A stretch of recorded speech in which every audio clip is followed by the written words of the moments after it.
riñones son dos órganos, como estamos viendo aquí, ¿sí? Ubicados en la cavidad abdominal, ¿no?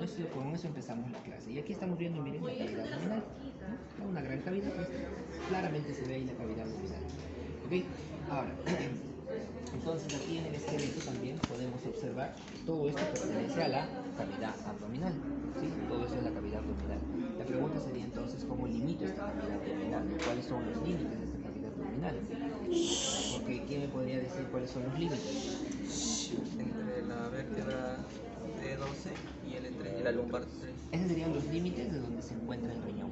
Me refiero a los límites de cómo yo sé desde dónde a dónde está la cavidad abdominal. Muy bien, por acá su compañera Brenda nos dice diafragma. No, claro, acá yo veo el músculo diafragma, fíjense, y cómo está limitando hacia arriba la cavidad torácica y hacia abajo ya se va la cavidad abdominal. El diafragma es un punto importante para determinar los límites de la cavidad torácica y la cavidad abdominal. Muy bien, pero a nivel óseo,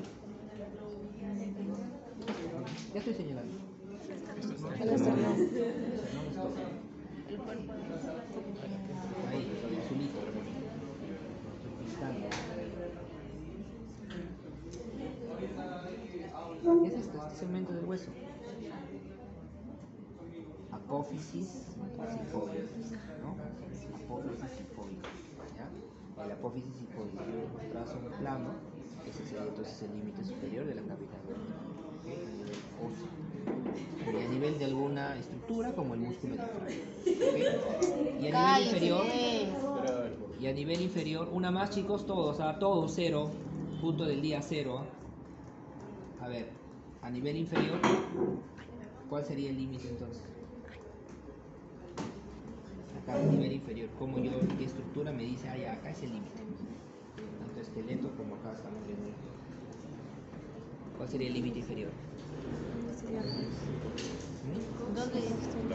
O sea, el límite superior ya queda claro que está el diafragma a nivel de la apófisis sifoide. El límite inferior, coxis, o sea, la cresta, hasta acá. La cresta. O sea, claro, hasta acá el abdomen. ¿Sí? ¿Estamos bien? ¿Hasta ahí? Aquí en la pelvis, esta es la pelvis ósea, ¿ya? Y la pelvis ósea tiene, por lo menos está dividida, ¿ya? En dos posibles cavidades. Una que está acá, mírenme, ahí vemos una cavidad, nos forma un hueco. Lo podemos ver acá, mira, aquí está ese hueco. ¿Y de qué está lleno ese hueco, esa cavidad? Aquí, en este caso, ¿qué órganos estamos viendo? Vejiga. Una vejiga, ¿cierto? Una vejiga grande, voluminosa. Por ahí tienen hembra, mujer, femenino, también, ya. Por allá, fíjense, hay uno masculino, femenino. Entonces van a ver que la vejiga está incluso más hacia abajo y más reducida, ¿no? Porque aquí va a estar el útero, en el caso de la mujer, ¿no? El útero. Entonces, a esa cavidad propia, aquí le llamamos cavidad pélvica. Sobre esa cavidad pélvica, todo es cavidad abdominal, ¿ok? Sobre esa cavidad pélvica está cavidad abdominal. Entonces, este es el foramen pélvico, ¿no? Este foramen pélvico es el que limita la base, ¿no? El piso de la cavidad abdominal, ¿ok? En otras bibliografías también vemos una cavidad pélvica verdadera, ¿sí? Y sobre ella una cavidad pélvica falsa, le denominan, que sigue siendo parte de la cavidad abdominal, ¿ok? Entonces todo esto es parte de la cavidad abdominal. El límite, como les dije, más inferior es esto, ¿no? Esto es el foramen pélvico, ¿ok? Muy bien, la pelvis tiene varias formas de estudiarla, ¿no? Esto se llama la pelvimetría, ¿no? Las mediciones, los pares, el promontorio, por ejemplo, la síntesis, etc. Eso no lo vamos a ver, no es tema del día de hoy, pero para que tengan ahí una referencia. Entonces ahí está localizado los riñones, ¿no? Entonces, como ven, la cavidad pélvica es exactamente todo lo que estamos mostrando aquí, y aquí está ese límite, ¿no? Aquí está ese foramen, ¿no? Ahí está ese foramen. Todo lo de arriba, entonces, la cavidad pélvica, ¿no? Y en los lados laterales, en la parte más inferior, estamos viendo los músculos ilíacos, por ejemplo, ¿no? Por acá tenemos los músculos psoas que están delimitando las paredes laterales, ¿ok? Y por la parte posterior, las vértebras, ¿no? Los cuerpos vertebrales, ¿no? Y algunos músculos también acompañan en la pared posterior. Y en la parte más anterior estaríamos viendo los músculos rectos abdominales, por ejemplo, ¿no? Rectos abdominales, los transversales, los laterales, etcétera. Esos van a formar parte de toda la cavidad anterior de la cavidad pélvica, perdón, la cavidad abdominal. Entonces, los riñones estaban ubicados en la parte más posterior y superior de la cavidad pélvica, ¿no? Ubicados en la parte, entonces, más posterior y superior de la cavidad pélvica, ¿no? Porque bien podría ser por aquí, porque todavía seguiría siendo pelvis, ¿no? Que por aquí todavía seguiría siendo pelvis, ¿no? Entonces está en la parte más posterior y superior de la pelvis, ¿no? Y ahí estábamos, lo que su compañero nos recordó hace un momento, ¿no? Hay una referencia anatómica ósea que nos dice a qué nivel está los riñones, ¿no? Que más o menos era, ¿qué número de vértebras era? 12, ¿no? Porque esta es la última costilla, profe. Ah, ya está, entonces la T12, ¿no es cierto? Y acá será la T11. Entonces el límite era entre T11 y T12 hacia L3, ¿no? L3, ¿no? L3. De T11 a T12 a L3. Ah, sí, ahí está, ¿no? Coincide, ¿no? Por eso te estoy posicionando así los riñones, ¿no? Claramente está que el riñón derecho lo dibujamos un poquito más hacia abajo que el riñón izquierdo, ¿no? Eso también lo habíamos visto, ¿ok? Esa entonces es la posición anatómica de los riñones. Ahora, fíjense, los vasos sanguíneos están más hacia adelante y los riñones van más hacia atrás, ¿no? ¿Por qué? Por la presencia de los cuerpos vertebrales, ¿no? Los cuerpos vertebrales de la región lumbar, sobre todo, son grandes, prominentes, ¿no? Van a conformar una curvatura, ¿ve? Una gran curvatura, ¿no? Hacia adelante, una curvatura. ¿Cómo se llama esta curvatura, chicos, de la vértebra?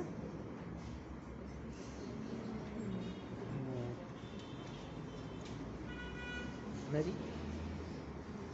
Lordosis, pues, ¿no? Una curvatura. Hay unas personas que tienen más curvatura, por eso son, o tienen jorobita, otra curvatura. Lordosis, sifosis, ¿no? Y escoliosis cuando la tienes doblada, ¿no? ¿De acuerdo? Se hicieron teología, ¿no? Vértebras, ya. Muy bien, entonces acá vemos, ¿no? Los vasos sanguíneos proyectados hacia adelante y los riñones proyectados hacia atrás, ¿no? Rodeando, tapizando toda la parte o la pared posterior de la cavidad abdominal. Muy bien. Aquí entonces lo vemos ya en más posicionado, ¿no? Todas ellas detrás de todo el contenido o de la gran parte del contenido de la cavidad abdominal, ¿no? Detrás del peritoneo, por eso las llamábamos órganos retroperitoneales. ¿Ok? Listo. ¿Qué más están los riñones? A ver, los riñones están conectados hacia dos grandes vasos, ¿no? Y esos estamos viendo. Esta arteria y esta vena. ¿Cómo se llama esta arteria? La arteria abdominal y la vena cava, ¿no? La vena cava inferior, ¿no? Desciende, perdón, o asciende, ¿no? Muy bien. Estos dos grandes vasos van a dar o van a proyectarse hacia los lados laterales del riñón, también en otros dos grandes vasos, ¿no? En el caso de la arteria renal derecha y la arteria renal izquierda, ¿no? Aquí vemos la arteria renal derecha que tiene un trayecto más largo. ¿Por qué más largo? Porque el vaso, la arteria, está más pegado hacia la izquierda. Por lo tanto, hacia este riñón tiene un mayor trayecto, una mayor longitud, ¿no? Y por contraparte, la arteria renal izquierda tiene un menor trayecto. Lo contrario pasa con la vena, ¿no? Porque la vena está del otro lado. Entonces, la vena derecha será más corta que la vena izquierda, ¿no? Por esa posición. Entonces, estos dos grandes vasos tienen esas dos grandes ramas y esas ramas van a dar precisamente esas arterias que ya comentamos y que van a ingresar a través del ilio renal, ¿no? El ilio renal, recuerden, es esa curvatura interna, ¿sí? Esa curvatura interna cóncava, esa curvatura cóncava, donde va a ingresar la arteria, vena, ¿sí? Y la pelvis renal, ¿no? Todos los conductos que ingresan hacia el ilio. Y acá lo vemos, ¿no? Y aquí está el ilio renal, ¿ok? Por otro lado, también comentar que esta sería la cara anterior del riñón, la cara posterior del riñón, polo superior relacionado con Glándulas suprarrenales, ¿no? Y el polo inferior, ¿ok? Esas son las estructuras que vimos, o las partes que vimos en clase. Hablando sobre la irrigación sanguínea, ¿no? Las arterias, al ingresar hacia el ilio renal, fíjense, acá tenemos la arteria renal. Esta arteria renal, entonces, al ingresar al ilio renal, va a empezar a segmentarse, fíjense, van a variar una hacia arriba, otra hacia abajo, adelante, hacia atrás, etcétera, etcétera. Van a haber varias segmentaciones, por eso le llaman arterias segmentarias. Entonces, este primer tramo arterial será una arteria segmentaria. Cambia de nombre, sí cambia de nombre de acuerdo a la posición donde está localizada esta arteria segmentaria. Esta arteria segmentaria se va hacia adelante y arriba, por lo tanto será la arteria segmentaria anterior, superior. Habrá una arteria segmentaria que se va hacia atrás y hacia abajo, arteria segmentaria posterior, inferior. Y de ahí se empezarán a distinguir esos tramos arteriales, pero todas siguen siendo segmentarias. ¿Ok? Muy bien. Ahora, esas arterias segmentarias me van a dar algunos, mira, ese trayecto va a estar ordenadito, ¿no? Aquí, mire, ve, aquí, aquí, aquí, ¿no? Entre pirámides se van a segmentar. Luego van a bordear esas pirámides. Luego van a ser, fíjense, rectos, ¿no? Rectos. Y luego se bifurcan. Entonces, las arterias van a seguir un patrón. De ahí que se delimita a la estructura en este corte coronal, a los riñones como la parte más externa, ¿no? Como corteza renal, ¿no? Fíjense, aquí está, corteza renal. Todo esto es la corteza renal. Por aquí tenemos una corteza más delgada que aquí, por ejemplo, ¿no? Aquí está, se ve una corteza más amplia. Aquí más chiquitita, más aquí, ¿no? Aquí más ancha. Pero todo esto me delimitará la corteza renal, ¿ok? Debajo de esa corteza renal vamos a encontrar pirámides, ¿no? Las famosas pirámides renales. Esas pirámides me conformarán la médula renal, ¿ok? Listo. Y entre pirámide y pirámide hay una columna y curiosamente una arteria, ¿no? Entre pirámide y pirámide habrá una arteria que se conoce también como una columna piramidal o columna de Ferrín también le conoce, columna de piramidal suficiente, ¿ok? Listo. Entonces esas van a ser algunas limitaciones que nos va a dejar precisamente la irrigación arterial. Entonces teníamos a la corteza renal, ¿no? La médula renal conformado por las pirámides renales y luego al terminar esas médulas renales terminan en una papila, ¿no? Llamada papila renal, papila renal, papila renal. Por aquí vemos las papilas renales, que no es nada menos y nada más que la confluencia de los túbulos colectores, ¿no? En sumatoria formarán una gran papila y ahí será la papila renal. A través de la papila renal ya hay una excreta de orina. Lo que se forma en la papila renal ya se considera, ya es llamado orina, ¿ok? Esa orina entonces es colectada en las papilas y a su vez esas papilas me conforman un cáliz menor, ¿no? Un cáliz menor, mira, ve acá, un cáliz menor. Esos cálices menores se juntan y confluyen en un cáliz mayor. ¿Okay? Aquí está un cáliz mayor, aquí habrá otro cáliz mayor. Esos cálices mayores confluyen y formarán la famosa pelvis renal. Y esa pelvis renal desciende, sale del líquido renal para finalmente formar ya el uréter, ¿no? Que lo vemos aquí. Ese uréter desciende hasta la vejiga. ¿Okay? Y de la vejiga, bueno, acá estamos viendo masculino, ¿no? De la vejiga saldrá la uretra, ¿no? Hacia, recorriendo todo el aparato sexual masculino o femenino, dependiendo, ¿no? Hasta el meato urinario, en ambos casos, en ambos sexos, ¿no? La diferencia es que nosotros, pene, mujeres, vulva y su meato urinario en la vulva, ¿no? Muy bien, muy bien. Entonces, esa va a ser la distribución. Ahora, a raíz de esa distribución arterial, habíamos estudiado en clase que sale el concepto o una región del parénquima renal en lóbulo y lobulillo renal, ¿okay? ¿Qué es un lóbulo renal? Un lóbulo renal está determinado por una pirámide y sobre la pirámide la porción de la corteza. Pirámide más su porción de corteza formará un lóbulo renal, ¿ok? Pirámide más su porción de corteza. A esa lóbulo renal, fíjense, los vamos a detallar entre esos últimos segmentos arteriales. Si son últimos segmentos arteriales, ¿cómo se llama? Esa es la última porción de la arteria renal, la de la última distribución. Las interlobulares. Una más grande te doy un punto. Arterias interlobulares, ¿ok? Las arterias interlobulares, fíjense, ¿ve? Están aquí, aquí, aquí, aquí, todas, ¿no?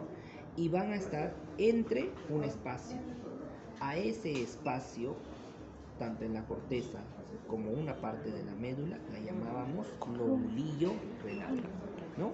Lóbulo renal conformado por lobulillos renales, ¿okay?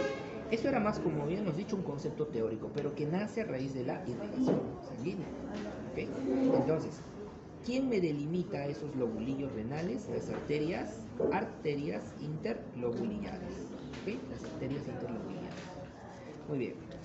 Ahora, entonces, entre esos lobulillos renales, ahí vamos a encontrar, digamos, va a descender un túbulo colector, ¿no? O varios túbulos colectores, y que formarán, finalmente confluirán, ¿no? Para formar esta pirámide renal, ¿no? Entonces, por eso anatómicamente están así, ¿no? Graficados de esa forma, o señalados de esa forma, así de paralelas, incluso casi paralelas, ¿no? Que como si irradiaran estos vasos sanguíneos, porque eso me van a delimitar esas estructuras. Tiene que haber un orden dentro de la conformación de los nefrones. Muy bien, entonces repasemos ahora la irrigación sanguínea, ¿no? La arteria renal, entonces, cuando ingresaba hacia el ilio, habíamos dicho que se segmentan en varios tramos arteriales, ¿no? A cualquiera de estas arterias en esta región las vamos a llamar arterias segmentarias, indistintamente de donde estén. Segmentaria, ¿ok?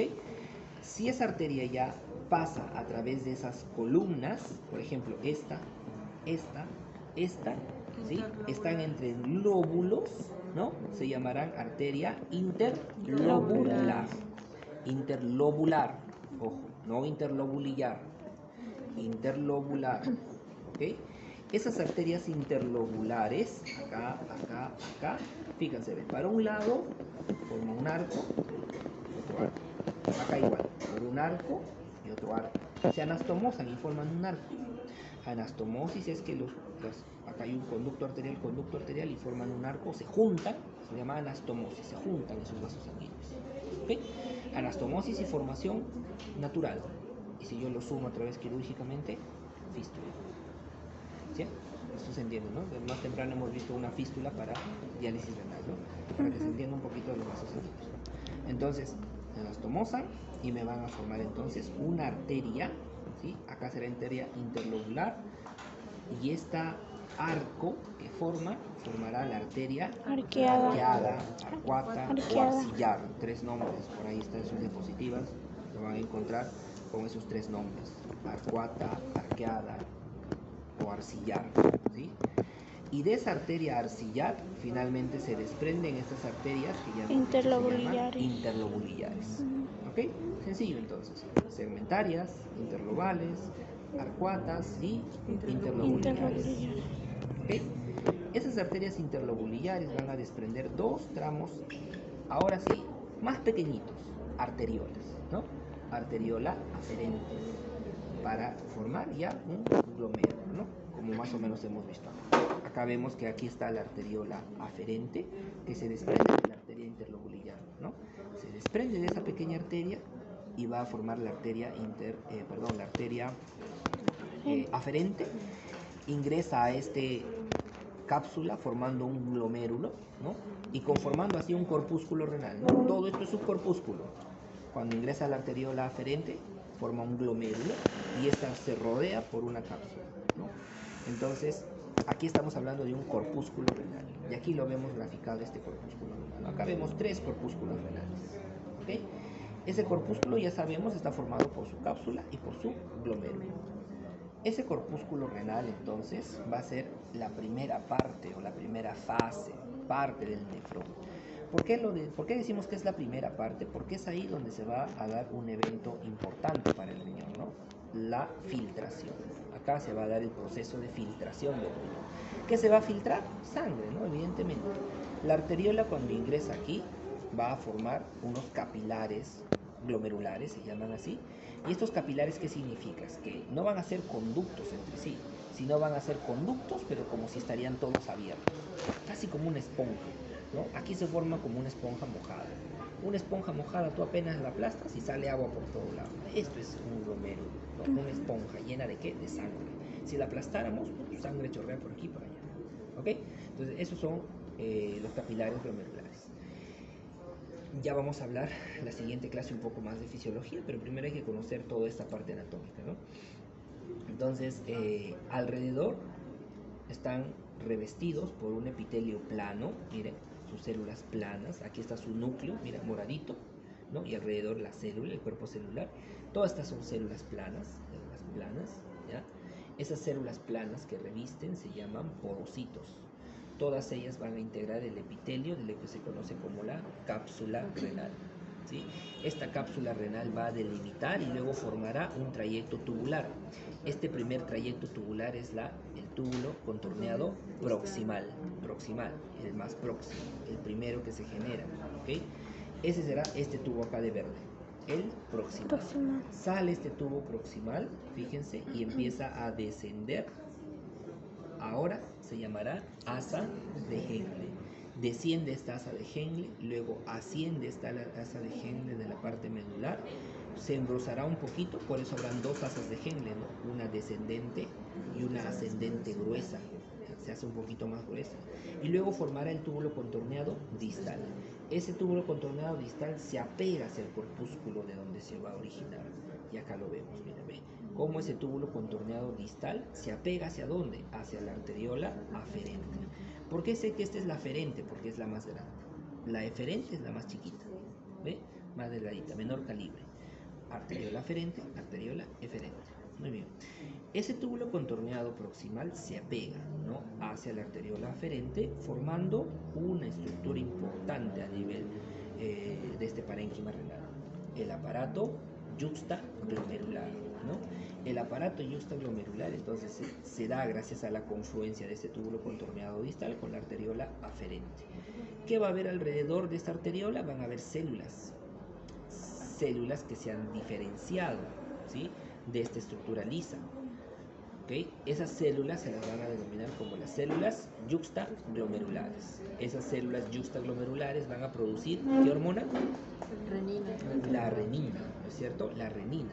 Esa renina va a desencadenar un montón de procesos, ¿no?, que ya hemos comentado. ¿Cómo se llama ese sistema? Renina, aldosterona, angiotensina.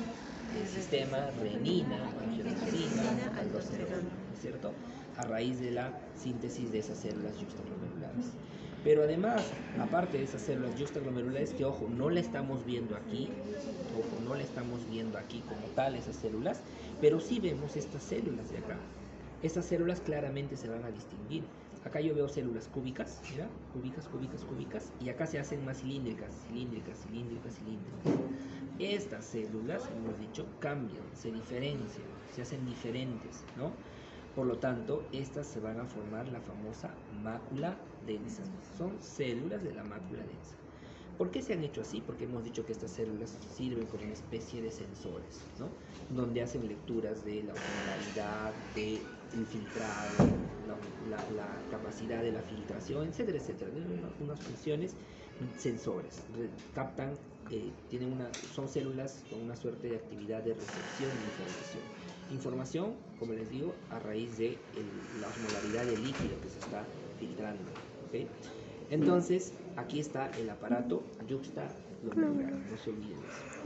Ahora, aquí en esta representación podemos ver claramente entonces tres corpúsculos, cómo recorren a través de esos conductos tubulares y finalmente miren este trayecto, ¿no?, el túbulo colector, ¿no? Ese túbulo colector, fíjense acá me representa colectando varios nefrones, miren, varios nefrones, este y este por lo menos, ¿no? Pueden haber más, claro, acá me hacen ver más, por acá también, miren, lo han cortado, simplemente es una proyección, ¿no?